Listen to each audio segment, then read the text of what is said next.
Welcome into the live stream here. That was weird, wasn't it? Welcome into the live stream here from McCready Siskey, powered by Rain Total Body Fuel. I'm Neal. That's Tyler. What it is, sir? How are you? Doing good, man. How are you? I'm good. Here on a Thursday. It's November the 6th. Happy birthday to my brother Tim. Tim. Was Tim 26 today? Let's see. He would be I didn't mean to put you on the spot there. he'd be 51 today. Let's go, Tim. 51 today. Is he your youngest brother? Yep. I'm the oldest of three. He's the youngest of three. Interesting. Yep. Now, did you feel as the oldest, did you feel that Tim got away with the most in the house? Oh, yeah. We grew up in completely different homes. Yeah. That's the running debate going on in my house right now. Yeah. By the time he was like high school age, there kind of were no rules. When I was high school age, there were rules. There was. Yeah. And my parents weren't strict, but their level of strictness decreased over the years as we got up. I have poor old Brock and Jackson. They had no chance. You know what I mean? I mean, I was fire and brimstone. I mean, yeah.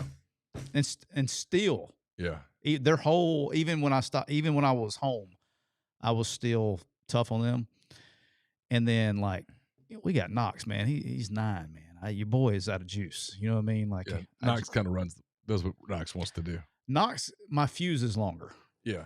But still, when the fuse runs out, he gets the bad end of it, and then you feel like an asshole because he doesn't see that side very often. Yeah.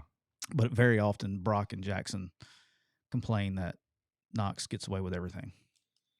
So I told you we had an incident over the weekend that I was like, eh. And yeah, Laura and I are not strict at all, and so I don't know that our kids would say that. Caroline will sometimes do the whole, "I was the middle kid, I got treated whatever," and we're like, "No, you didn't." Yeah, it's not true. You think you were easier on Carson but you had a boy compared to girls, so it's probably no. I don't think. I think we were pretty. I think we. I had a very simple parenting philosophy that still sort of maintains to this day.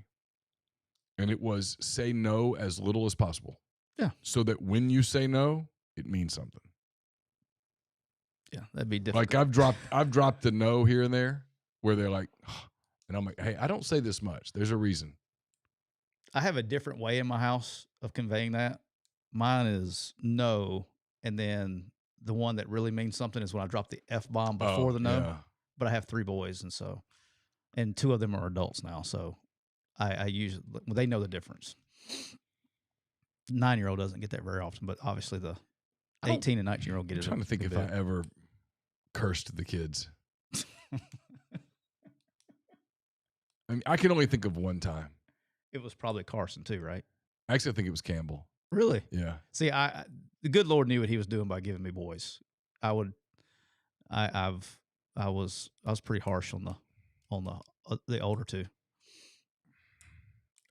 I didn't think there was a big difference. I actually, for me, I can tell the difference. It is not that nothing's changed. I'm just like, things aren't as big of a deal. Yeah.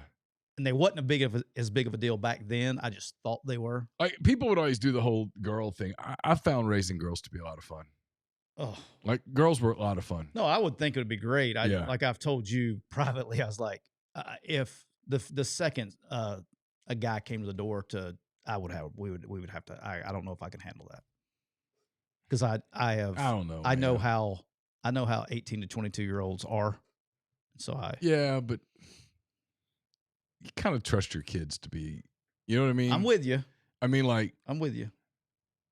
But I'm just being honest. Like Campbell's boyfriend, we love him. He's great. He's great. I mean, well, he's great until he's not, right? Yeah, but he's been really, really. I'm joking. Yeah, it's a joke. Yeah. I'm joking. He's been great for her. We love his family, the whole deal. I mean, that's. I always thought I'd be that way, and nah, I don't think you really are in reality. Yeah, I probably would be. I mean, it kind of depends on who they're bringing home, you know. Yeah. You know, I'm with you. I don't know. All right, let's crank it up, dog. All right, here we go. Let's do it. Let's have some fun today. Anybody want to have some fun today? Let's have some fun today. Yeah, it's an Iowa jersey. You'll see why in a minute. It's Vanderbilt hat. You'll know why on that. No. Yeah. I mean, my guy Clark. Your brother. Your older brother. No, he's your youngest brother, Clark. How old's Clark Lee? I think he's about my age. I think he's in his, his 40s. Yeah. Yeah. So you think he's the baby brother I didn't know about? Could be. Could be. Could be. There is a resemblance. There is a resemblance. There is a resemblance. Yeah. He's a Midwestern guy, he's got that flavor to him. Even though he's in He grew up in Nashville, didn't he? I don't know. Did he grow up in Nashville? I'm almost positive Clark Lee grew up in Nashville. Maybe so. I don't know. His dad was around the Vanderbilt program all the time. Okay, then yeah. You don't know him? No. Okay.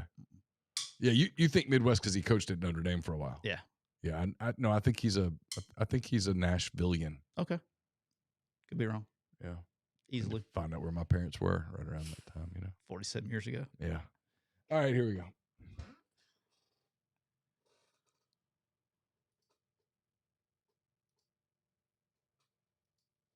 Welcome into episode 322 of McCready and Siskey, powered by Rain Total Body Fuel. I'm Neal McCready, joined by Tyler Siskey here on this Thursday afternoon. It is November the 6th. Hope everyone's having a good end of their week. One more day in the work week. It's kind of the last day of my work week. Well, no, it's not. I got basketball tomorrow. Ole Miss has they're not into conference play yet, as you know. They played Southland team in game 1, and they step into the Ivy League tomorrow.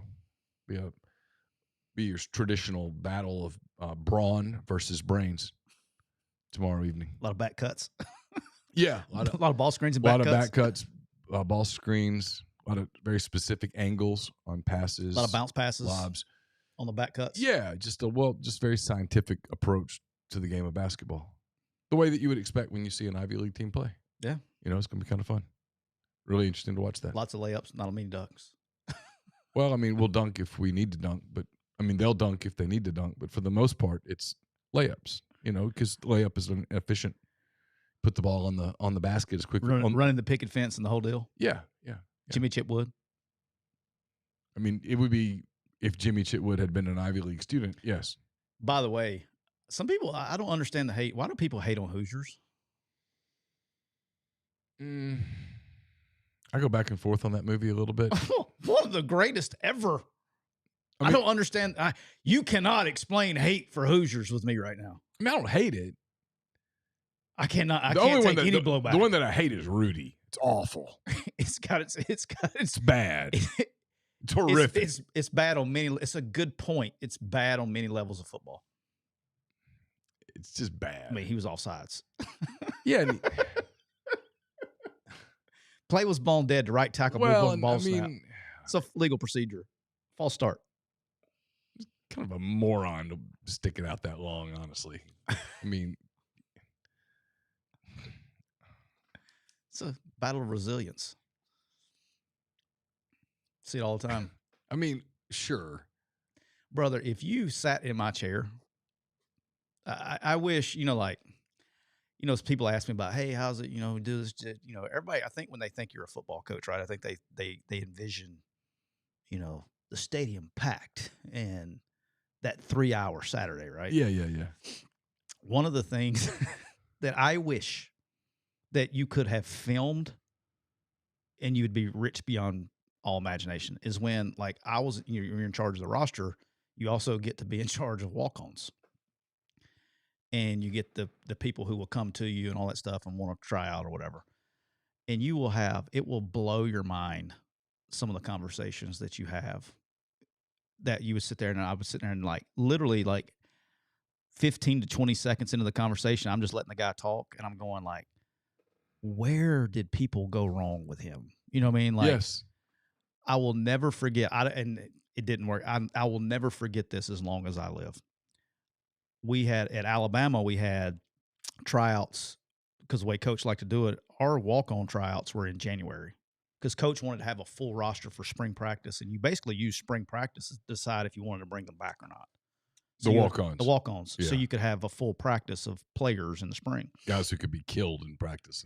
We didn't really do that. They didn't really do that. That didn't really happen. The scouts was never like that back, anywhere I've ever been, actually. I know some people do it now, but we never did that. It's actually made a little comeback.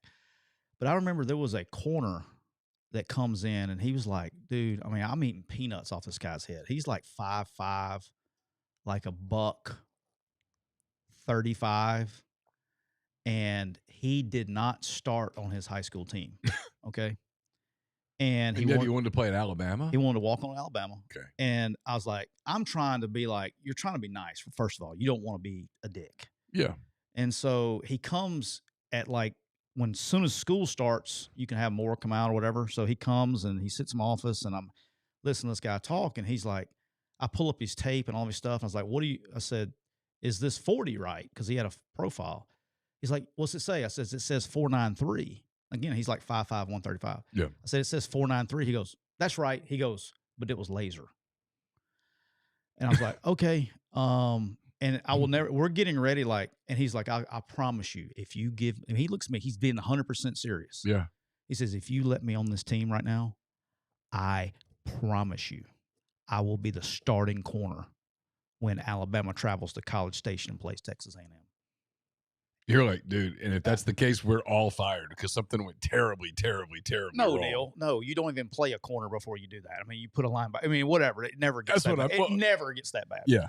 And I'm sitting here going like, what are we doing? Like, this guy's being dead serious. And I'm sitting here like. See, that's the problem with that movie. And I'm too nice. And so I didn't want to, like, I know this shocks people, but I couldn't just crush the guy. You know what I mean? I'm like. I would have crushed him. I know you would have. That's why I think people should have to sit in that chair and and go through those meetings. No. It would be. Do you know how many times back in the day when recruiting was different and kids would come in for junior days and they would come in with their parents and they'd get in that line? I hated it. Here's what I hated about it. You talking about the cattle call junior days? Yes. Yeah. People would go, oh, you're lazy. Nope, that ain't it. It's not laziness. That's not it. It's that I spend the better part of a day on a Saturday. Number one, listening to someone else on the beat walk up to people's moms and go, you coming here to try out for cheerleader? And you're like, stop. Just stop. Just stop. And then somebody would be like, hey, let's go get all of their information. I would be like, look at him. Does he look like someone that's going to play in the SEC? Say, if you could, hey, you know, because you've been there. Yeah. I tell people all the time, you've covered them. I'm like, so what are we doing? They either, like, people are like, how do y'all evaluate all those 1,000 kids? You look at them. Brother, look, it's not hard. You look at them and you go, do they look like the guys we're playing with or do they not? And you can eliminate 99% of them. And so I would just let they'd unload a bus full of kids from like Rolling Fork or something. And I'd watch them walk and meet some of the people that I competed against, would go interview them all. And I'm like, but why? None of those kids are ever playing here. So you can write 35 stories if you want to. They're not ever coming here. Ever. And if they do, the coaching staff that signs them won't be here more than a year later. Period. And so that was what drove me crazy. And then you'd get the parent that would come up to you. My son is here. And I'm like. In 20 years, you may tell you how many times I was wrong on that?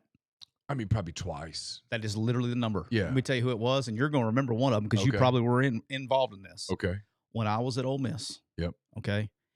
Every single game. I'm not talking about like the big games. I'm talking about they'd be at the Citadel and they'd be every single game. Okay. Who? Matt Womack and his parents. Oh, yeah. Would come. He ended up at Bama, right? And he would sit in the front row, seat one, locked in. I'm talking about locked in. And like at that age. I remember that. I remember him coming through camps. I'm talking about was light years away from being a football player. Yeah. I'm talking about light years. Yeah. And so flash forward, I leave Ole Miss, I go to Alabama, and we have the O-line, D-line camp, right? And we get the prospect list, like you have a whole room of people and you get the prospect list, the guys are coming. And I say, holy shit. I said, Matt Womack's coming to this camp. I'm like, oh boy, brother, he showed up. I don't know what the hell happened to him. Yeah. It was like his soul left his body and Laramie Tunsil injected into his soul. I don't know what happened. I sat there and I was like, damn. I mean, just a very late bloomer. Yep. He was always a big kid, but just wasn't athletic. Right. Okay. And just couldn't do it. Yeah. And brother, he showed up at camp and I was like, holy shit. I was like, I feel like the biggest jerk right now because I mean, this kid was like, he was recruiting us. Yeah. I mean, recruiting us. And I was like, and he ends up being a good player, right? You recruit him and the whole deal. And starter and played for a long time. I mean, just out of nowhere, I was 100% wrong on that one. And then the other one, it was same kind of meeting. I had a kid come to my office in Tuscaloosa and did the same thing. He walks in and he was, 5'11-ish, 165 pounds. And he said he played corner receiver. And so I'm talking to this guy and I'm like, and so what I would do is while they were in there, I'd pull their stuff up and so they couldn't see what I was watching. They were like sitting where you are and I had their film going on my computer and I'm watching. I'm like, this kid's pretty good. I was like, where are you from again? And he's like, well, I went to school in Arizona. I was like, nobody recruited you? He's like, yeah, I like a couple of FCS schools. I said, why did you come to Alabama? He goes, I wanted to play football here. And this is like when the school season started. I mean, it's the same walk-on meeting. Yeah. Like, this is after teams. And I'm like, it's like, this kid is very, because you just didn't get at Alabama, you didn't get a lot of walk-ons that could play. Right. They were usually, their great grandfather played for the Bear or some shit like that. Right. Yeah. And I'm like, there's something to him, and he could be a walk-on. Yeah. And it was Levi Wallace still playing. Is that right? Yeah. Comes in, walk-on, just walks in off the street and had like a couple of FCS teams and ends up playing in NFL for a long time. But I mean, my philosophy was always like, look, I'm going to talk to the ones that look like SEC players. And of those, only about 1 out of every 5 ends up being anything. And if I miss somebody and they come through and they end up being a deal, back in the day, like when you were doing it, if I miss somebody, you'd be like, hey, that you probably should. I could talk to you and go, who's coming? Yeah, I always when I was here, I can't speak for after I was here or before I was here. When I was here, I was very equal. I want to say this, and you know this. Yes. I was very equal with every site, and I had permission. I told everybody who was coming, and I only had the one time when the guy pissed me off that I did him. Yeah. I had the one time when I told him I told somebody that pissed me off. Can I say it? Yeah. All right. I had one time the entire time I was at Ole Miss, one of the beat writers pissed me off really bad. And I called him and I literally told him that the entire Mississippi State commit list, I didn't say who it was. I just picked the entire Mississippi State commit list was coming to the game. So he would report it on the website. I did it one time. It's the only time I did that. But it was deserved. It was deserved. It was. Hey, tell me about Rain Total Body Fuel because I forgot to talk about them. Rain Total Body Fuel has 300 milligrams of natural caffeine. It has BCAAs. It has electrolytes. You know what it doesn't have? It doesn't have sugar. It doesn't have any sugar. I'll tell you what else it has. Electrolytes. It has that. It has some BCAAs. It has. It has what you need to push the limits. It has what you need to achieve your goals. Would you like to learn more about Rain Total Body Fuel? Probably should go to Instagram. You should. You should go to Instagram at Rain Body Fuel. And that'd be a great place to learn more about it. Neal, I'm rocking with the white gummy bear today. I'm hoping this does not have an effect on my picks because I forgot to put my sour gummy worm in the freezer before I left. I feel confident that it does. So I'm rolling with a white gummy bear today. But Neal, the Kia of Meridian chat is already bumping, and you can fall into big savings right now at Kia of Meridian. It's the perfect time to upgrade your ride with unbeatable deals at Kia of Meridian. Whether you're looking for a new car, a new truck, an SUV, or a certified pre-owned vehicle, we've got something for everyone. That's right, 0% APR on remaining 2025 Sorrentos, huge discounts on all remaining 2024 inventory, and they're giving up to $3,000 off Kelley Blue Book for your trade-in. So come see the friendly, no-pressure sales team and the top-notch service department at Kia of Meridian. So give them a call at area code 601-483-6444. And more importantly, Neal, when you go to Kia Meridian, and you decide, you know what, I'm going to trade in my car right here, and I want a Telluride. Hey, Trav, hook your boy up with a Telluride, which those things are badass, by the way. Yep. You're also going to say, hey, Trav, pull that thing on out. Let me spin the wheel. And win awesome prizes like a PS5, an Xbox, a TV, and more. So check them out at Kia of Meridian. We're also brought to you by the official, which I think I'm wearing the bunny hat right now. I am. The official RV dealer, McCready and Siskey. Who is that? That's County Line Campers. Where are they located, Neal? Right there off exit 38 and I-10 in the wonderful metropolis of Gulfport, Mississippi. Metropolis. And right now, you can go to Gulfport, okay? Yeah. Like the Joker, he can go to Gulfport. He can, absolutely. Because it is a metropolis. It's a free country. It's a free country. He can go, for now. He is moving out of Gotham. He's probably moving out and heading on down to Gulfport. That's what he's doing. I mean, that's probably what he's doing. If he likes his money, he's gone. Because he's going down to County Line Campers and he's saying, hey, Rob, I got a question for you, Rob. Somebody told me that up in Gotham that they're going to try to give me free rent and all this stuff up here in Gotham. I don't believe them. But you know what I need? I heard that you at County Line Campers have a risk-free housing option. And Rob's going to say, you know what? I do. You can come right now to County Line Campers and you can grab a 2026 Gulfstream Joker. And you can either get the 21-foot bunk model or a rear bath for only $14,999. And let me tell you something else, Joker, that they can't do in Gotham, a.k.a. New York City. Let me tell you what they can't do. They can't offer you risk-free housing options like I can. Because when you take that and you say, man, I really like this thing, Rob. I like this down here, this new metropolis down here in Gulfport. Yeah. I want a 2027 model, Rob. And Rob's going to say, hey, you know what? Here's what I'm going to do. I'm going to take every penny that you paid for that 2026 model, and I'm going to apply it to your 2027. No it's way. Risk-free. So go check them out. Does it come free childcare? Hey. Because you get free childcare in New York now. Well, that's what we call when you go camping. Yeah. All right. It's kind of like, have you seen Vegas Vacation when they go out and like wrangle the rattlesnakes for free daycare? You can go camping. Yeah. In Vegas next to Randy Quaid and all the folks out there. Yeah. Clark, and you can go out there and you can wrangle rattlesnakes outside of your 2026 Gulfstream. How about that? That will be your free childcare. How about it's that? probably safer to do that than actually do the childcare that's going to be provided now in New York City. So it's probably a safer option. It's probably a safer option. As a rule, when you walk in and say, how much is this childcare? And they say, it's free. Hey, think about it. That's what I want. So check them out at countylinecampers.com and don't miss your chance to roll out risk-free only at County Line Campers. How about that? How about that? Kyle, thank you for the super chat. He says, Siskey, I respect the hell out of you for standing up for your friend. You're a loyal man. Neal, would you consider doing a podcast with Carson on the NBA? He doesn't have time right now. There may be somewhere down the road. We've talked about it.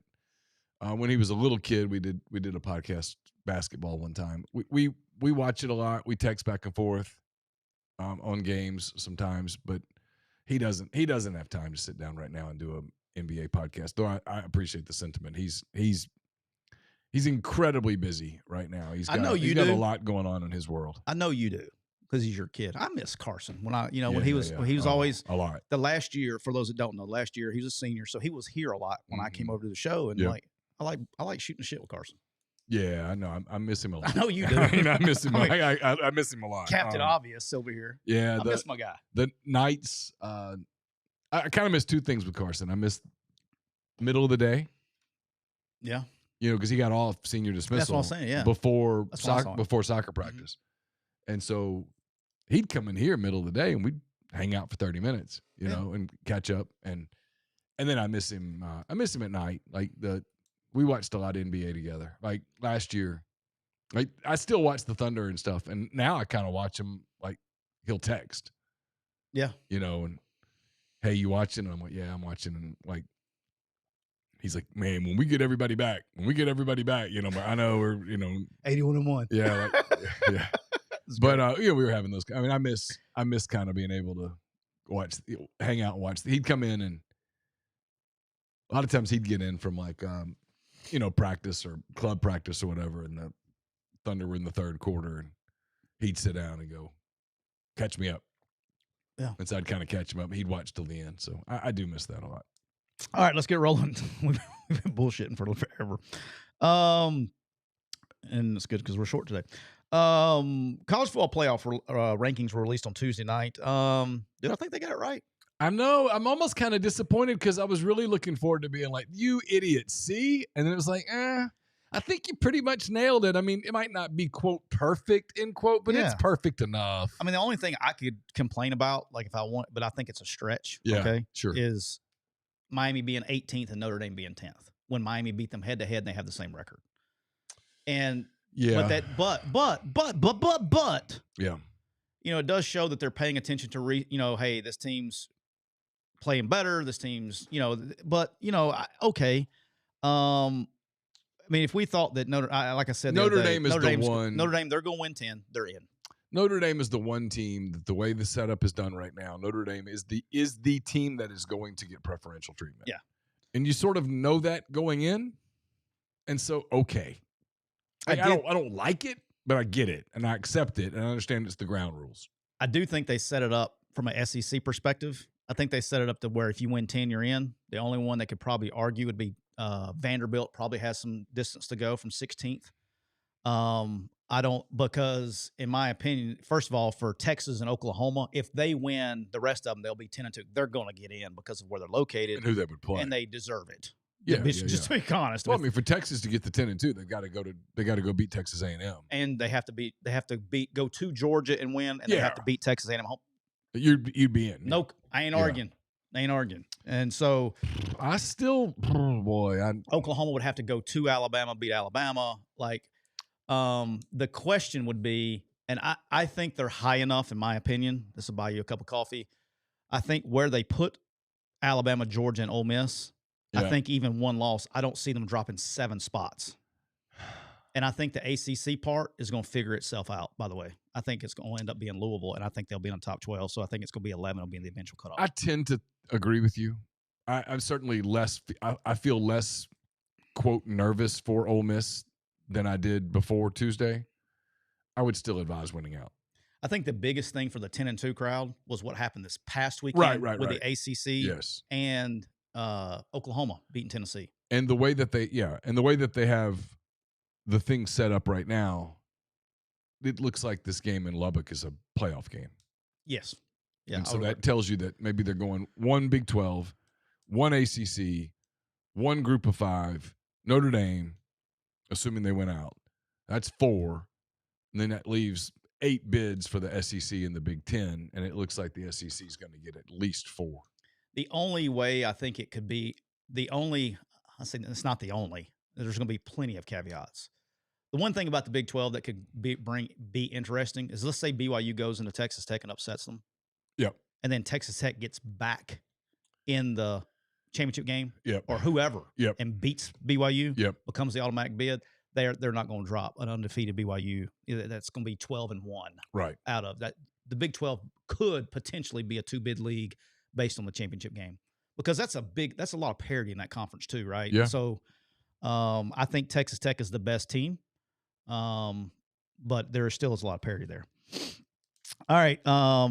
Probably the most, again, it has to do with what I do for a living every day. And you asked me a question about it earlier this week. I think it was for your mailbag. I did. About revenue sharing. I think it's one of the most interesting articles that's been put out in a long time. So I want to give credit where credit's due. But Daniel, I hope I'm pronouncing your name correctly. And if I'm not, I apologize. But Daniel Libit, Libit, of Sportico, wrote an article today about revenue sharing. Okay. So what he did is he went to 12 teams and FOIA'd their revenue sharing. Okay. He only got 2 responses.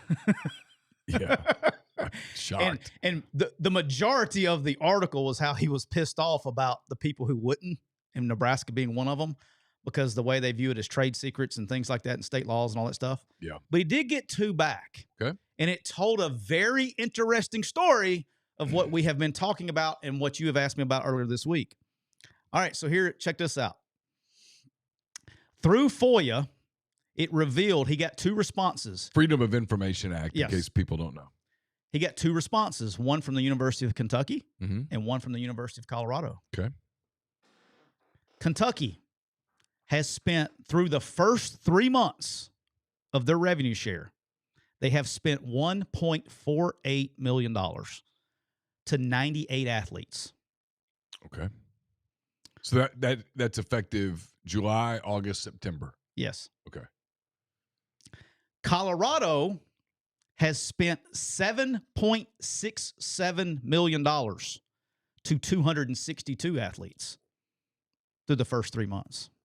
And you go, why is that interesting? Well, we've had this conversation about front loading. Which one of those two teams do you think front loaded? Well, it's not Kentucky. No, it is Kentucky.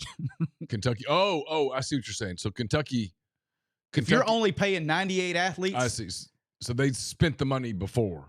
They've spent all their money. So why is this important? Why does it matter? Well, there's a couple things I got questions on. But the first thing is like we talk about these. It's the thing I said on the show last week, and I think people hear me. I don't think they understand what I'm saying. Is if I'm going to take a job, and let's just for shits and giggles say both of these jobs open, and you get a call from Kentucky and a call from Colorado, which one of those jobs are you taking? Just based on that right there.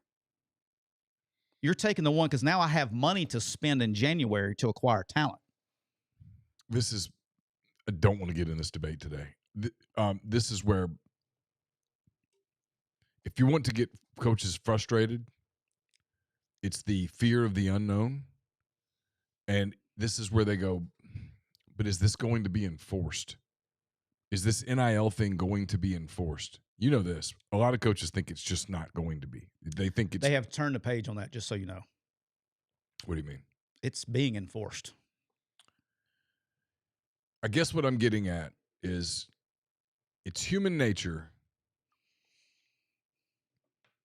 I keep waiting for people to... I'm going to do it completely away from sports for a minute. Grocery prices rose, right, during inflation.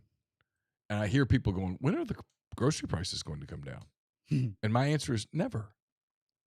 And like, what do you mean? Same thing with gas. And I'm like, well, once you start selling the eggs for $4, people keep buying them. You're not going to sell them for $2. Yeah. Right? 100%. It's the same thing with gas prices. And you start baking in that profit when you're the people selling eggs. Right? Yep. If someone went to the egg people and said, you have to change your prices, you've got to go back down, and I'm just making up prices. You've got to go back down to $1.50. They're going to go, oh, I can't do that. And my point is, I don't know what happens, except it's going to be ugly. Mm-hmm. When you start, if you're right, and I'm not saying you're not, I don't know what happens when you start going to these players and saying, I know last year you made $400,000. This year you're going to make $100,000. Yeah. So I know that the guy that played your position at Alaska Tech last season made $500,000. We're offering you $80,000. I just don't know how that goes over because people don't take pay cuts well, and the agent world in college athletics is full of people who don't understand this. Preach that. And they are going to be telling guys, you're going to get this. And then here's what else is going to happen. There are assistant coaches, and I could name names, but I won't, who just get out and in the recruiting thing, tell the kid, we'll give you, I need this. Mm-hmm. And the guy goes, I need this player. Done.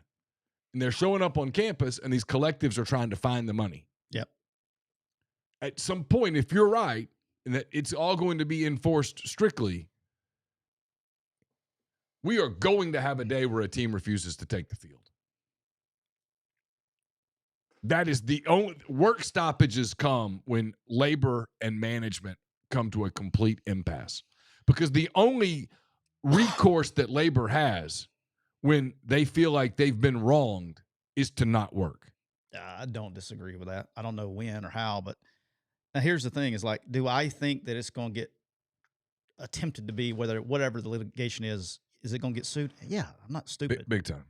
But here's the thing that I'm trying to say is they're not going to sue it on Friday and then it's going to change on Monday. It takes time, and it's not something that's going to be fixed anytime soon. So this is when you're talking about coaching changes this year, these are questions that have to be answered right now because it's what affects this year. Right. Will it be different in 2027? I've said it on here, and I've been on record. I don't know. Again, I said it. I don't know if people may have heard me. They didn't listen. The 2027 is where it's going to come into a head.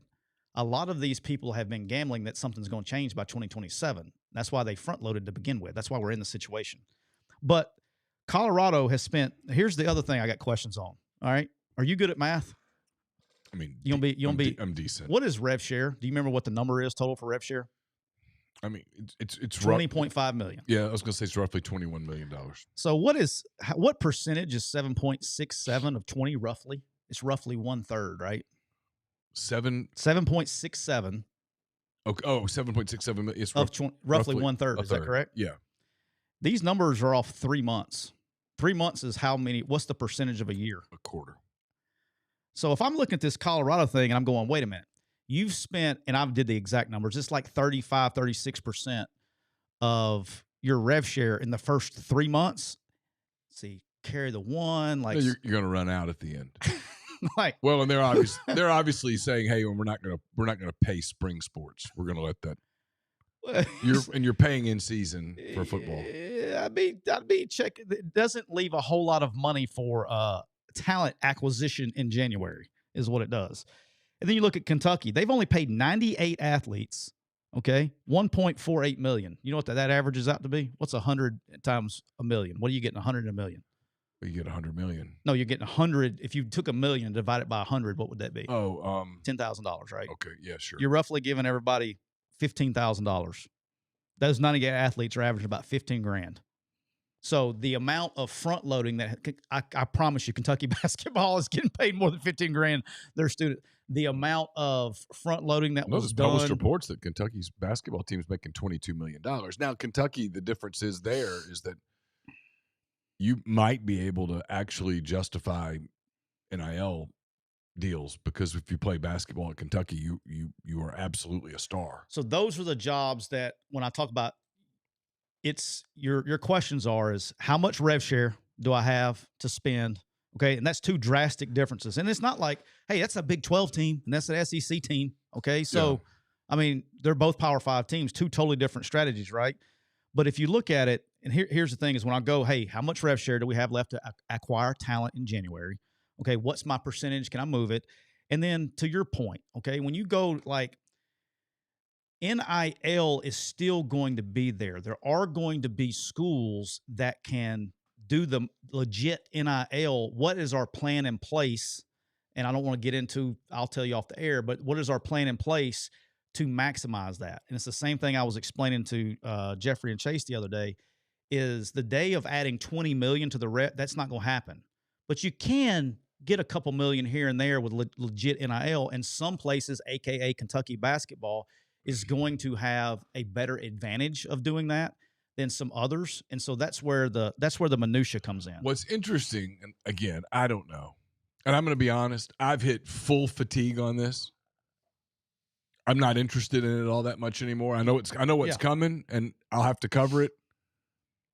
I know of one school that has a vacancy right now that is one of the things they're selling prospective candidates on is there's going to be this influx of NIL money that's a massive number. And I don't doubt that the money's there. I do wonder if indeed NIL is strictly enforced, how you're going to manage that. And I know people do they'll just give it to them under the table. Guys, they're not giving people millions of dollars under the table. That doesn't work. There's also schools out there, Neal. There's schools out there that are doing contracts with kids going, hey, we're going to give you $500,000 a year. And then you start reading the fine print in it. And it's like, if we can find the deals to reach up to that point. Right. So it's a lot of empty stuff. So again, my prediction, remember I said it, in the event that something happens to me and I'm long gone by the time it happens. It won't be long. I don't know when. When I say that, I don't mean next year or the year after that, but sometime within reason, I think you're going to see a team not take the field. I think you're going to see a team refuse to take the field. At kick. What do you think it would take? What do you think that would take? All kidding aside. Like, I'm with you on players. Like, do you think the whole team? Teams are. And once one team does it, all bets are off. I think, can I be? Sure. I think you're more likely. I don't think you'll see it in football as much. I can easy in basketball. 100% see it in basketball. Be easy in basketball. Because, dude, basketball players are getting paid. Yeah. And that's who's going to. And so if everyone's right, they're not going to get paid anymore. Right? If everyone's right that they're going to enforce NIL, these kids aren't going to get paid anymore. And the only reason they're coming to your school is for the money. So if they don't get the money, they're not going to play. And so I don't know how you do this. That's my only. I'm not pushing back. I'm not telling you or anyone else they're wrong. I'm sitting there going, so how are you going to do that? All right. How are you going to pull off a basketball program that one year has $10 million and the next year has $2 million? How are you going to make that work? I will tell you how some teams are pulling it off, I guess. I can't speak for all teams because I don't know. I do know some teams are 2026 will not be affected as much because of front loading. I understand that, but at some point the front loading thing runs out. I'm trying to explain it right. to you. All right. So you got to be careful. The people who are going to still be on your team in 2027 are not getting the highest number now. Right. So the people who are getting paid all the money are off the team by the time that gets there. Those kids know how much those kids are making, and the agents that are bringing up the next group of kids. At some point, someone's got to look a kid in the eye and go, yeah, we're not doing that anymore. I had a conversation today with an agent, okay? And he was like, hey, how much do you think this guy can get? He's getting X amount of dollars there. I said, you better tell him to stay.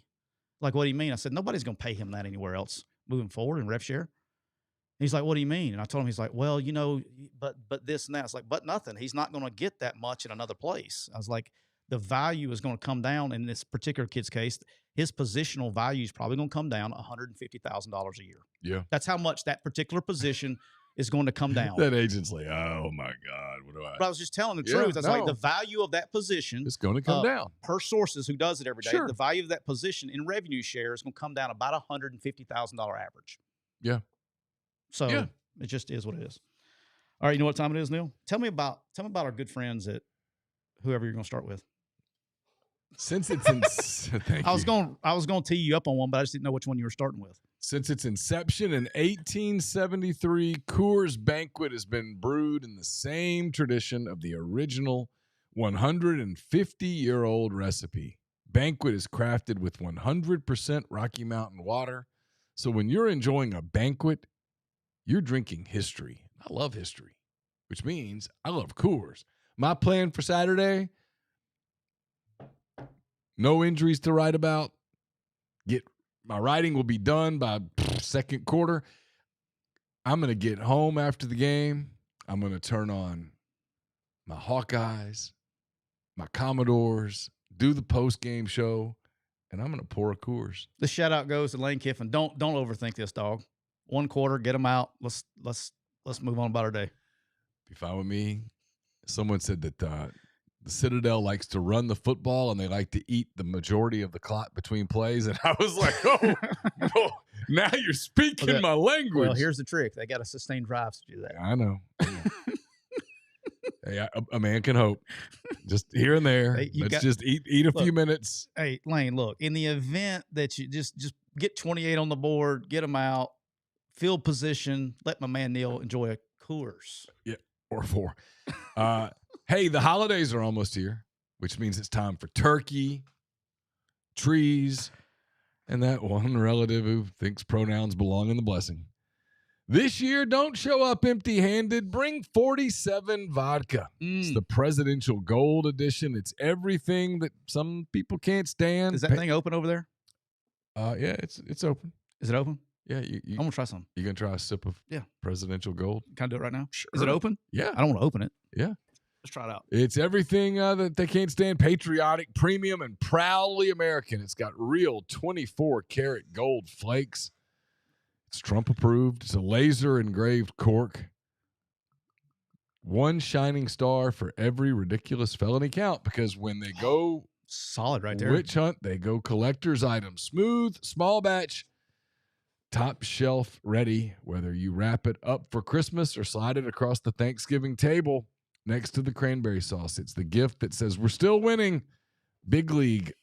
Order now at 47vodka.com before they try to cancel it. We're also brought to you by Cole Walters, State Farm Insurance. Cole licensed in auto, home, life, health, business, and pet insurance for the whole states of Georgia and Alabama. You can contact Cole at 706-525-7850. You can also find Cole online at colewaltersinsurance.com. And we are brought to you by Bank First. It's the hometown bank with people who understand the needs of our community. That means local decisions, local support, local folks who care. If your kid made the team at Bank First, they're not just bankers. They're neighbors and friends, whether you're buying a home, starting a business, or just need someone to explain what APR means. They're here, right down the street. Give my friend Gant Boone a call, 662-310-0204 to learn more, or visit Bank First FS. Bank First with locations in Oxford, Starkville, Hattiesburg, Tuscaloosa. It's a member FDIC. Equal housing lender, Bank NMLS 454063. And we're also brought, because it's outdoor time. I didn't know this. I'm not a hunter. Got a lot of people who are. Got deer season starting. Squirrel season starts. Heard. On Sunday. So everybody loves the outdoors, though.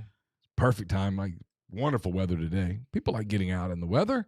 You want to make sure your hunt club or timberland, though, is covered. Outdoor Underwriters provides the insurance you need at a price that makes sense. Outdoor Underwriters provides liability protection for occurrences arising out of activities and operations of your hunt club and its members, guests, invitees, agents, or employees. Take comfort in blind and tree stand liability, mobile equipment liability, hunting dog liability, and more. Outdoor Underwriters also provide standing timber insurance, timberland liability, prescribed burn coverage, guides and outfitters, and consulting foresters. Outdoor Underwriters insurance products are endorsed by National Deer Association, the Wild Turkey Federation, the Alabama Forest Owners Association, and the Forestry Associations of Florida, Texas, Tennessee, Arkansas, and the great state of Louisiana.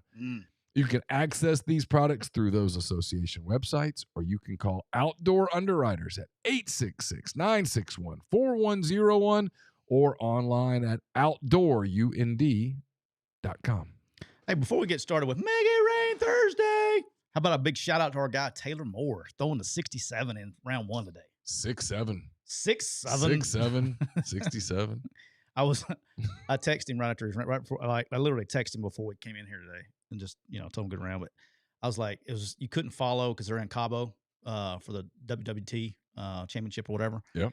And they don't do the PGA. I don't know if ShotLink's got this thing where they can't leave the United States for some reason, but ShotLink data is not public. And so usually you can follow along. It tells you, hey, he hit it 320 in the fairway, and you can follow the shots and all that stuff. So it was literally like shot 1 from the tee box, shot 2 from the fairway, shot 3 from the green, shot 4 from the green in the hole. I mean, it was like, oh, wow. So it's made it very difficult. But 6 birdies, 1 bogey today. Almost. That's pretty good. Almost went clean card today. But off to a good start. T12 there in Cabo St. Lucas. So had a good round today. So we'll pull him through for the weekend. Before we launch into picks, I just acknowledge that I'm not sure I understand the question. TJ, thank you for the super chat. He says, hey, Siskey, not to sound biased, but I had 2 former teammates. One played at North Texas and had 11 TDs. LY, I don't know what that means. I didn't see the other player played D2 and was the leading receiver for the back-to-back D2 Heisman winner. How do you recommend more high school exposure? It's because of the poor. I think you're going to see more as the revenue share era comes into play. I think there's going to be more high school kids taken because they're cheaper. But just in the fact of where we're at right now, when the portal, it's not in the portal, when immediate eligibility became a thing, it really hurt junior college recruiting, really hurt high school recruiting. I think when they dropped the 25 initials, that kind of helped high school recruiting. But you're looking at what y'all have known, like junior college recruiting and things like that, completely changed how they recruit. Yeah.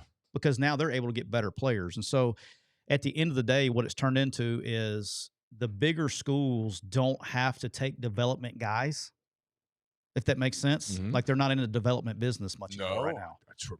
So You a have guy no idea how much I tried to communicate this to people that subscribe to our site. Oh, about the recruiting? How recruiting has changed. Oh, it's changed a ton. And there is 90% get it, literally. But the ones that don't push back with you're being lazy. And it's not that. Yeah. I don't know how else you can explain to people that they're guys that 5-6 years ago, SEC schools took chances on. Yeah. They don't take those chances now. Like you would take, I'll give you a great example, right? So my time here at Ole Miss, I'll give you some guys from Ole Miss. Like that wouldn't happen today. Sure. Okay, Mike Hilton is not an Ole Miss guy. No, you would have said, "Hey, we're going to keep an eye on him." Cody Core is not an Ole Miss guy. I'm trying to think guys end up being good. Mike Hilton, not an Ole Miss guy. Yeah, you said him. Evan Ingram, I'm sorry. Yeah. Evan Ingram, not an Ole Miss guy. Snoop Connor, not an Ole Miss guy. Those guys would have started. Cedric Johnson, not an Ole Miss guy. Those guys would have started at places like Georgia State, Georgia Southern Miss, South Alabama, like Memphis, and then you would have kept an eye on them. And if they blew up, you'd make a move. Yeah. So everything, the best way I can describe it is everything went a tier down. You're still taking the elite players, like the elite guys. Like you would still take a Robert Condici and Laramie Tunsil, all those guys. You'll still take those. Snoop Brazzles. You'll still take. Tony Connors, those guys. But the days of taking the developmental position, the only position, I will say this, the only position that you'll still take kind of the developmental guys, offensive line. Yeah. Okay. Yeah. Everything else is kind of like you're taking elite guys. Now, here's the other thing. I think that's a byproduct of this too. I think there's a lot of really good big-time recruits that you do take. And I'll tell you where it's hurting development. And Ole Miss has gone through this the last couple of years, right? At receiver position, they go get these kids that are really good players in high school at receiver position, but they go in the portal and they'll get a guy here and there, and it cuts the reps and it hinders their development. All of a sudden, it's like, well, they don't stay here not because of they're not going to play. They stay because another team's like, hey, we'll pay you, and you can come in here and play. 100%. Because they're not stacking depth. And so it's kind of hurt that part of it as well. Like even the high profile kid that's got a lot of ability that you normally would take and keep, you're not putting the investment time because you don't have the money in them as you do. I'm trying to think of one. Give me what's the kid from Penn State's name that came to Ole Miss? Harrison Wallace III. Okay. Like you went and paid that guy $1 gazillion. He's going to be here for a year or two. You're going to get everything you can get out of him. Yep. And then this guy's going to be the backup. Well, now he's pissed because he's the backup.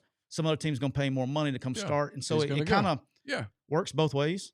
That's why I tried. So it's I can tell it's going to be we're going through a site transition a little bit. Yeah.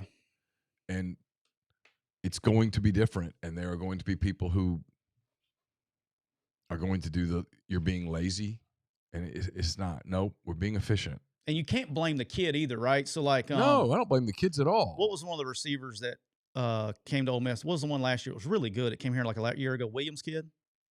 Well, that was a couple of years. That went to Mississippi State. Yeah, and there's another one that's here now. That's a 5-star. Caleb Cunningham hasn't played at all. Okay, so you can't blame the kid because he's getting paid more money than he could ever get paid somewhere else, right? And so he'll take that job, or it is a job. He'll take that spot, get paid. He doesn't play, and then all of a sudden they get a little money, and they're like, dude, I want to play.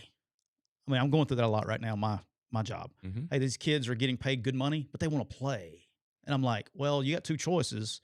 You can play next year and prove yourself, or you can go down and play right away and guarantee yourself. So a lot of kids are seeing after they get a little bit of money are seeing like, okay, I can go take less money, but play. And that's starting, shockingly, is starting to have a little bit of impact but it's not for everybody. It's not 100%. Yeah, no.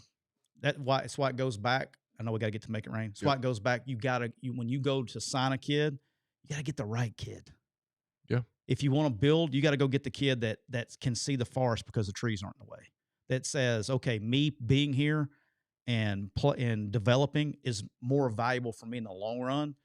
And so a lot of times kids take the money, they're not going to play, and then they want to play, and then you start this cycle of Craziness. All right, let's get to it. I know I probably just talked over everybody's head. When I start doing you're good. You're good. We lose like 800 listeners. All right, let's do it. Let's Make do it rain Thursday, powered by the official sports betting partner of McCready and Siskey, betonline.ag. You can go get the link to betonline.ag on our Twitter page or our Instagram. They're okay with the links. YouTube and TikTok don't like our links. So if you would like to get $250 worth of free bets and 50% Bitcoin bonus, go to BetOnline, hit our link that's on our Twitter bio and or our Instagram bio. All right, Neal, pick number uno. Who you got? Starting on Friday night, the Memphis Tigers, who've been very good at home. Are you going against my boy right here? Yeah. Sorry. Memphis Tigers are at home, where they've been really good. Beat USF at home. Beat Arkansas at home. Got Tulane coming in this weekend. Big game for both teams. A lot of talk about John Sumrall at Auburn. Some gambling talk now about Ryan Silverfield at Arkansas. I mean, this might be my next coach. Right? I mean, Arkansas's next coach. Kidding. Give me Memphis. Memphis minus 3.5 at home against Tulane. Tiger high. I do not support this pick. Just want to get that. I want that to go on record. I do not support you or your pick on this one. I'll support you now, but not on that pick. I still love you, John. It's my guy. I like John a lot. John was on my podcast this year. He's a stud. He's a beast. All right, Neal, my first pick. I'm having to kind of, just in case the Auburn stuff is true, I'm kind of got to get all the Auburn hate out of me over the next few weeks. Because if John gets the job, then you're going to like Auburn again. Kind of like Auburn again. It's been sort of fun hating them here lately. Yeah. That would be a great transition. I'm kind of looking forward to it. All right. Neal, my first pick. Yep. I'm just going to stick with it. I've done this like once on the show. First of all, I have no idea. I know why. I get on the show, I look at my picks, and then I do the show picks. And then when Friday gets here and I go to place my bets, which I place on the picks, I bet everything I pick on the show, just for the record. But I start looking at other picks, and I pick this every week, and it hits every week. I don't know why it's taking me this long. The Georgia Bulldogs are traveling to Starkville and taking on the Mississippi State Bulldogs. Mm-hmm. Mississippi State's riding on an all-time high right now. They're getting it figured out, dude. I'm telling you, I am. Here's a gift. Oh, thank you. I will wear this. I'm going to wear it to the next time I go to an Ole Miss game. How do you think that'll go? You should. What could possibly go wrong? What could possibly go wrong? By the way, HobieDryGoods.com. Yep. There you go. There's a Mississippi State hat. I think Libit actually wears that hat, right? I think he has worn this one. He wears a version of this one with the little bulldog thing, but he's worn this one before with the bell. Cowbell? Yeah. All right, so the Georgia Bulldogs against Power 4 opponents, I take the opposite team in the first half, and it hits every week. It hit last week as well. Yeah. I did it with Florida. It's killing their game control number. It is that. But give me the Mississippi State Bulldogs +4 in the first half. I've actually already placed the bet. All right. I got it at +100, so it's even money. I'm not doing it all on the show, but for that. But yeah, Mississippi State +4 in the first half. They have not covered this bet since the Texas game last year. How about that? Georgia has lost this bet every single time versus a Power 4 opponent since the Texas game last year. How about that? All right, my second pick. You always say, don't bet against Frank Signetti. And so, by God, I'm not anymore. Give me Indiana -14.5. I don't know what has made him so angry, but they're blowing the hell out of everyone they play. Penn State, I know they were valiant last week. I'm betting on them not being more valiant. I'm also starting to watch teams where you're going to have heavy transfers. Yeah. This is one. You think? That's what I'm told. Give me the Hoosiers -14.5. Wow. That's do you know what you could have got this line in like preseason? Oh, Indiana +15? It was probably, I'm not joking, it's probably a 30-point difference. Literally. Yeah. Yeah. It's wild. Welcome to college football. Neal, my second pick. I can't wait to see the daggers in the chat. Oh, God. Neal, the Vanderbilt Commodores. Yes. Are hosting the Auburn Tigers. Here's you another hat. I'm just collecting hats over here. You're collecting hats today. I'll have the whole SEC by the end of the It's possible. The Vanderbilt Commodores. Yes. These Vanderbilt Commodores right here. Right there. They are hosting. HoviDryGoods.com. HOVI. Also the one on your head. Yeah. This is a sharp hat, by the way. I like that script. Yeah. They're hosting the Auburn Tigers. Mm-hmm. They are favored by 6.5 points, Neal. Yeah. And guess what? Oh, I know what. It's too much. If you say so. Me, the DJ Durkin and the Auburn Tigers to travel to Nashville this weekend and cover the line at plus 6.5. There you go. We're collecting all kinds of hats here today. Double dip. You got a West Virginia hat over there? No, unfortunately. All right. I think I'm not joking here. Okay. The players love DJ Durkin. He's got the locker room. Yeah. They were very excited for probably many reasons. Derek Nix getting to call his first game ever as offense coordinator. Yeah. And Derek's my guy. I know. Okay? I like Derek. I've known Derek a long time. And I ride with, this, for right, wrong, or indifferent, I ride with my guys.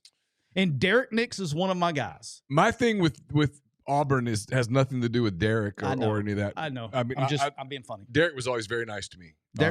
Even though there were people that I competed against who told him that I hated him and stuff of that nature, and it was a problem at times. With Derek? Yeah, well, yeah, because Derek believed it. It was a problem. Anyway, it's not him. It's just the idea that, this suddenly the offense is going to become gangbusters. I'm like, well, that's not really how it works. No.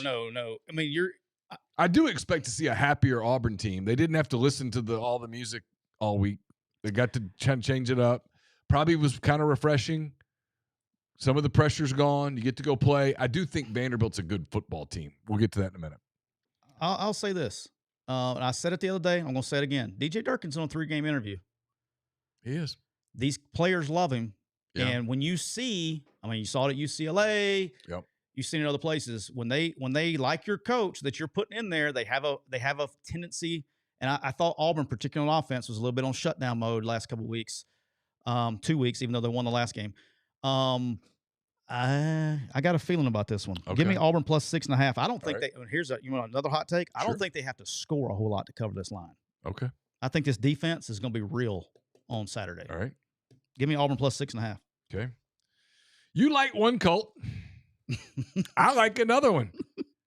Texas A&M headed to Missouri, taking the cheerleaders, the game cheer people, What are they called? yell leaders. Okay. They'll have a lot of yelling to do. Give me Texas A&M -7 at Missouri. I think this is. I think Texas A&M exerts its will in this game. You know what a good punishment would have been for if you lost the deal? To make me dress up like a yell leader. Not only dress up like a yell leader, is to go to the Texas A&M Texas basketball game. Yeah. Dressed as the yell leader God. at Texas. No. Look at taking security. It'd be funny. All right. But for the record, I like that bet. I will be betting that as well personally, Neal. What do you have it at? Did you get it at 6 or 6.5? I've got it at 7, but I'll take anything you give me. I think BetOnline.ag now has it at 6.5. Okay. I'll give it to you. Go. I'm gonna look at me being nice. Look at me being nice. Look at me being nice. I see it. All right, Neal, my third pick. I'm following a pattern here, Neal. Okay. Little pattern following here. Yeah. The LSU Bengal Tigers Yeah. are traveling to Tuscaloosa. Oh. They're traveling to Tuscaloosa. Guess what else they got? Look there. We got the whole damn country over here. That's what, 5 hats right there. Let's make it 6. Let's make it there 6. You We got go. another. Oh, I like this one. That's Yeah, sharp. Tigers. That's sharp. Tigers. I like this one. I like this one much better than that one. Okay. I don't like the purple base, but this is sharp. The Bengal Tigers are traveling to Tuscaloosa, and Alabama is favored, Neal. I don't know if you in an Alabama LSU game, Alabama is favored by 9.5 points. Can you believe it that? down to 9.5? Down At to one point 9.5. it was 11.5. Yeah, it's down to 9.5 today. Okay. And guess what, Neal? It's not enough. It's not enough. Give me the Alabama Crimson Tide all over. All over. All over. All over. Big over the Baton Rouge. I was waiting on it. I was setting you up. I wasn't going to do it. You didn't hit the. I've been criticized this week for saying it too much, and so I'm trying to stop. I was teeing you up. Give me Alabama minus 9.5. Okay, easy money against the LSU Bengal Tigers. I highly look forward to LSU upsetting Alabama and Cole clipping this so everybody can troll me in the comments. Yes, but just remember, when you troll me in the comments, we make money. My next game is in Morgantown, West Virginia. I know you kind of messed up the schedule, but it's okay. No one cares. My guy, Rich Rodriguez, and the Mountaineers are at home against the Colorado Buffaloes. A couple weeks ago, I took somebody, I don't even remember who it was. It didn't matter. And I just laid points. And I could have laid Utah. I could have laid another 30. They're asking me to lay 6 here. And I'm like, sure. Why the hell not? Give me West Virginia, Mountain Mama, minus 6 over the Colorado Buffaloes. Hello, Joker. Hello, Neal. Hello, Joker. How are you doing, sir? I am great. How are you? Well, Joker, would you like a hat? yeah, you got what kind of hat you got over there? Joker, would you like a Southern Miss hat? Yeah, I'll take Gold Eagle. There you Gold go. Eagle hat. Have it. Let's try this bad boy on. You'll love it. It'll look great on your green hair. It's not really a. This is not really a West Virginia hat, But it's close. but it's close enough. Got the same colors. Same general colors. Can't see, Neal. It's hard to see Hard these to see. days. Neal. Help us all. Neal. Yes. I was flying by, straight out of Gotham, heading down to the metropolis of Gulfport, Mississippi. Yep. Because in Gotham, I don't know if you knew this or not, I heard.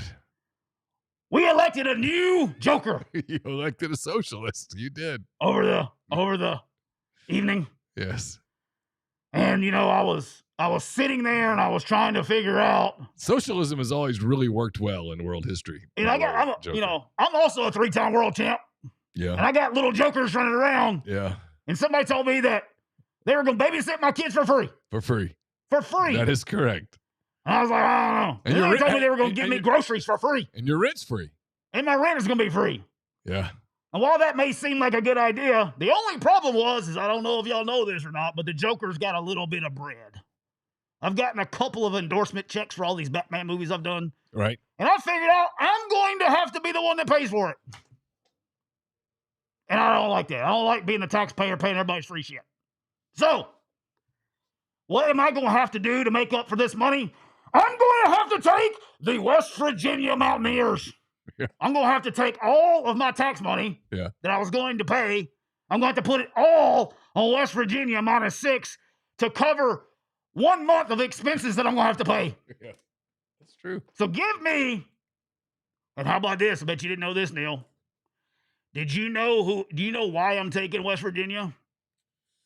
An appreciation for mountain living, coal mining. You talking about the blue collar man? You talking about the hardworking man? Yes.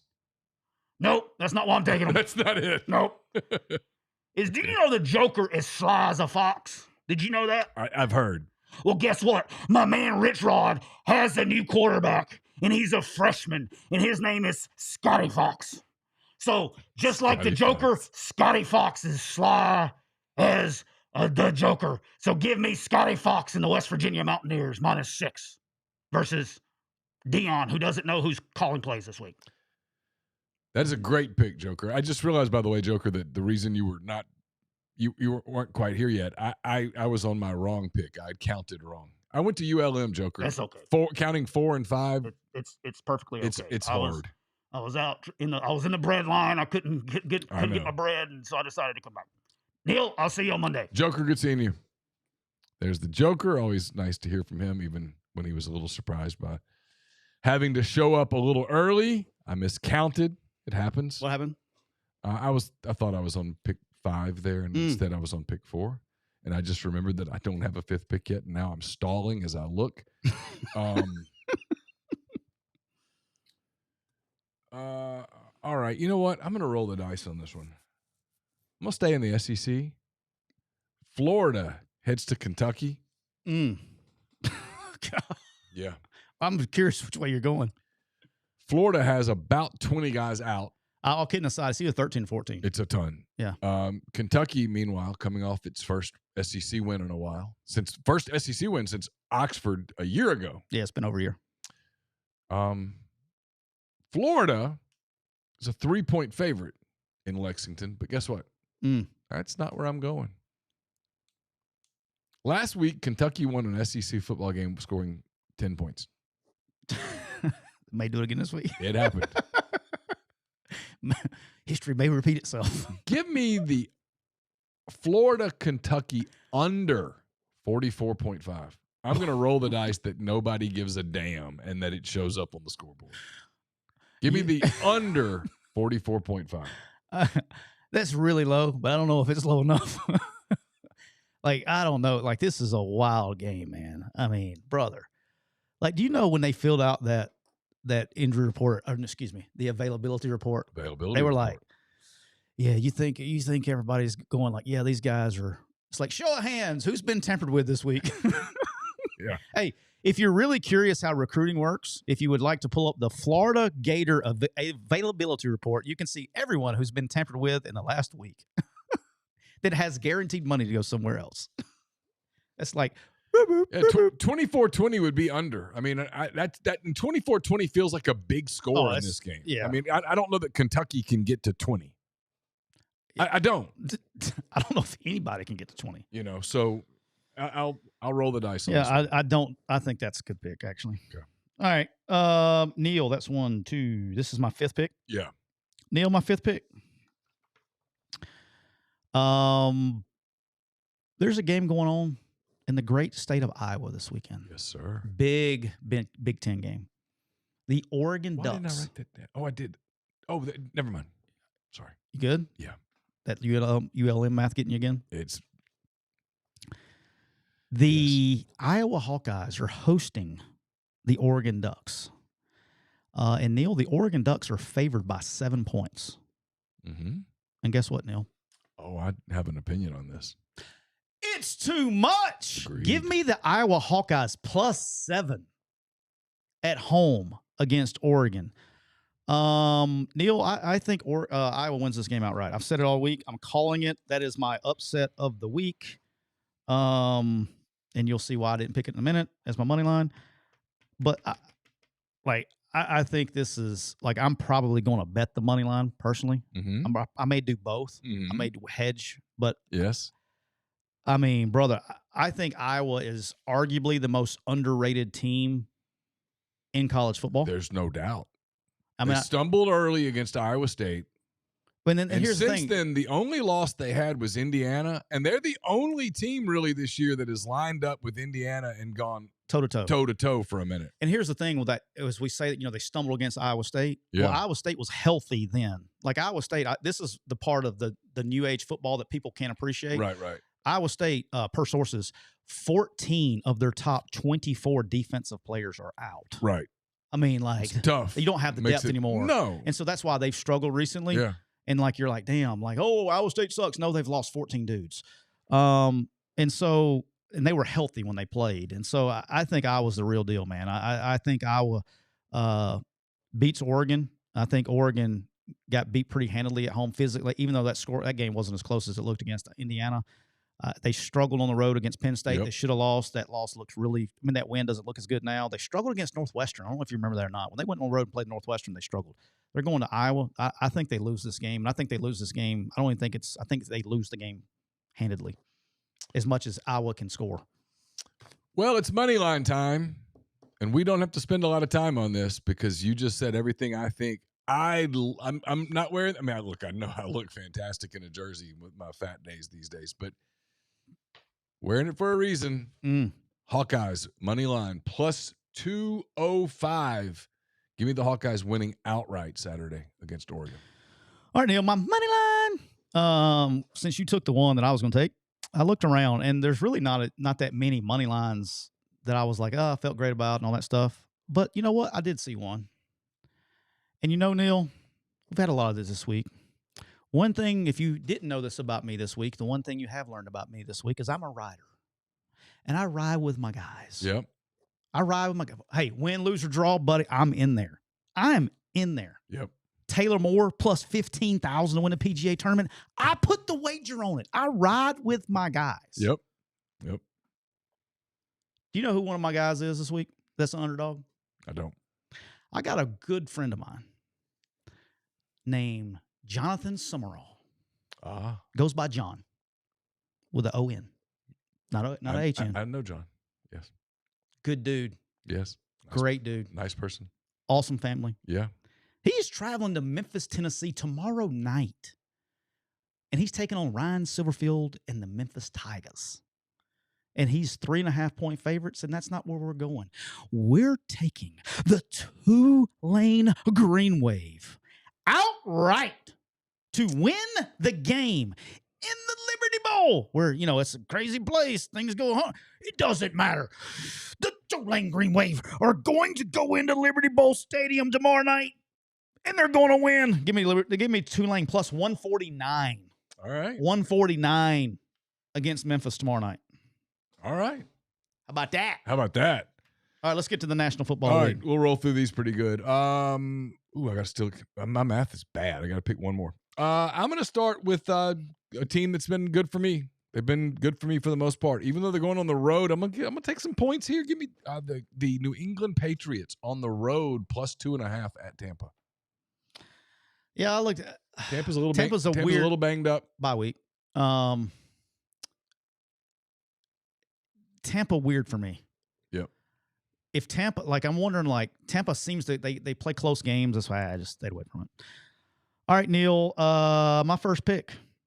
The New Orleans Saints are traveling to Carolina to take on the Panthers. Bryce Young back this week. The Saints playing Tyler Shuck is they're doing everything they can to throw games. This is a divisional game, but I think the Panthers are 5.5-point favorites, and it's not enough. Give me the Carolina Panthers minus 5.5 at home against the Saints. I can't do anything. I can't bet the Saints. Yeah, I'm with you on this one. I'll save us a moment. I've got Panthers minus 5.5 as well. The Saints have been getting blown out lately. Carolina's played decent football. I'll go with the Panthers. All right, my game number 2, Neal. The Jacksonville Jaguars are traveling to Houston to take on the Texans. C.J. Stroud out with a concussion. The Jacksonville Jaguars kind of rolling. Made a trade for receiver. Trying to improve some things. They are beat up at receiver, but I think Brian Thomas goes. And I think I like when you give me the quarterback out when what's my guy's name with the Texans? C.J. Stroud? No, back up. Came in there, started for like a year. Anyway, he came in the game the other day. It was Jacoby Brissett? No, he's playing for the Cardinals. Anyway, they were just anemic on offense. Give me the Jags minus 1.5 against the Texans. I'm like CTE on that one. Name couldn't hit my head for some reason. All right. I'm going to go with another team's been good to me lately. Last week it was freakish, but they were good for me. Give me the Chicago Bears at home, laying 4.5 against the beat-up New York Giants. I know that it's not a popular pick in my neck of the land, where everyone is very heavily in on Jackson Dart and the Giants, understandably, but Jackson doesn't have a whole lot of help right now. I will personally be betting this myself, but I'm not going to pick it for the show. Give me Bears minus 4.5. I like the pick. All right, Mills. That's Davis Mills. That's who I was thinking out. All right. Pick number 3 for me. Neal, the San Francisco 49ers are hosting the Los Angeles Rams on Sunday. Divisional game. 325 game. 325 game. Divisional game. 49ers are beat up. They've been beat up, the whole deal. But you know what? I don't know what it is. These teams always play a close game. Give me the San Francisco 49ers plus 4.5 at home versus the Rams. Home game, you're giving me 4.5 points. They find a way to keep games close, and you're like the eye test doesn't fit. But they keep these games close in divisional game. Give me the 49ers plus 4.5 at home versus the Rams. Okay. My next pick, I'm gonna go. It's a Los Angeles team. I'm gonna go. It's the Chargers at home against the Pittsburgh Steelers. I just have a Mike Tomlin rule. I don't even know anything about this matchup. I know nothing about the teams right now. I haven't watched the NFL the last couple of weeks. Been busy. But if you give me Mike Tomlin and points, I take them. So I'm going Steelers plus the 3 at LA, where, let's face it, half the crowd's going to be Steelers fans. Maybe more. Neal, I'm going to save us time on this. There's a game in Los Angeles, California. The Steelers are traveling to LA. I also like the Steelers plus 2.5. Kind of like what the Steelers are doing. Even though they didn't make any moves the other day, the Chargers, but defensively, they played much better. They've started picking it up a little bit on defense, which was their Achilles heel early. I like the Steelers plus 2.5 on the road in LA as well. All right, and my last one, I have three games I'm looking at, and for whatever reason, the one that is the one I keep going back to, makes me think maybe just trust your gut. So I kind of like Seattle minus 6.5 at home against Arizona. Good, dude. They're good. The problem I have with that game is it's a big number rivalry game. Not rivalry, but division. They all know each other. Sometimes it's hard to blow out teams you know. I like the Lions minus 7.5 at Washington, but the game that keeps sticking out to me because you're giving me a home team and points. I'm going to go with the Minnesota Vikings at home, getting 3.5 against the Baltimore Ravens. Ooh. Yeah, that one would scare the shit out of me. I can't, like, I know the Vikings won against Detroit on the road. I just can't get in on J.J. McCarthy, man. And, like, Lamar's back and Baltimore's in desperation mode. That one scared me a little bit. For the record, I like the Seattle, even though the points. I like Seattle. They will be probably a teaser possibility for me on Sunday. So, do you know what a teaser is, by the way? A little bit. So, like, teams like, all right, how confident do you feel that Seattle's going to beat Arizona at home? Pretty confident. All right, so they're 6.5, right? Right. So you can take, like, if you take two teams, you can tease them 6 points. So these 6.5 point lines, I would tease them down to 0.5 point, so they just have to win the game. Oh, okay. And it counts as one bet. So, like, sometimes you take the other points and put them on something else. Like, I would take, all right, so, like, let me look right here. Like the Panthers and the Saints. So the Panthers are 5.5. I would, like, tease the Panthers to a plus 0.5 point and the Seahawks to minus 0.5 point. And if they both hit, which basically if they both win, you win the bet. All right. So that's a tease possibility for me. All right, my last pick. I'm taking this bad boy all the way to Monday night, Neal. Big game. Big game. Fun game.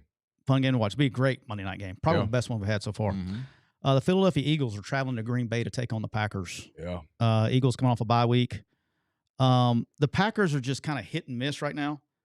The Eagles, if it all ended today, would be the number 1 seed in the NFC. I have a feeling coming off a bye week, they're out to make a point that we're really here. Give me the Eagles plus 2.5. I'm getting 2.5 points too. Yeah. Give me the Eagles plus 2.5 at Green Bay. I think that was one I looked at.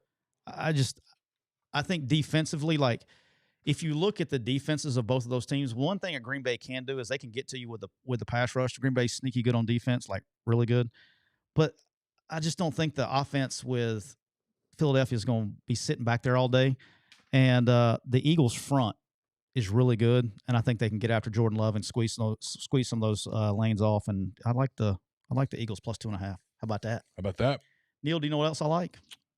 County Line Campers. I do like County Line Campers a lot. Let me tell you what else I like, though.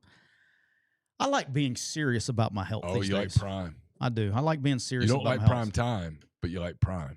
I don't have a problem against prime time. I just don't want him coaching my team. Sure. But I am serious about my health. Yeah. And I don't have time for doctor's visits. I'm busy. Yeah. And I don't have time for damn confusing lab reports either, Neal. But I do have time for prime. And what are they? They're a modern at at-home lab testing kit that puts you in control. You can get your kit at getprime.com. That's GETPRYM.com. Or you could just go to my social media, and the link is at the bottom of when I posted about the show going live. You can click that. It's going to take you right there. And it doesn't matter if you're looking for to check your energy level, your hormone levels, your metabolism, just your overall wellness. Prime makes it fast, easy, and actionable. And if you need support, Prime connects you with the trusted doctors who can get you to your next steps, like your peptides, protocols, and real strategies to help you feel your best. I have done it myself. It's super easy. I encourage everybody, male or female, to get to do that. When you go and you pick out what kit that you want, if you're testing your hormones, metabolism, whatever, you pick your kit.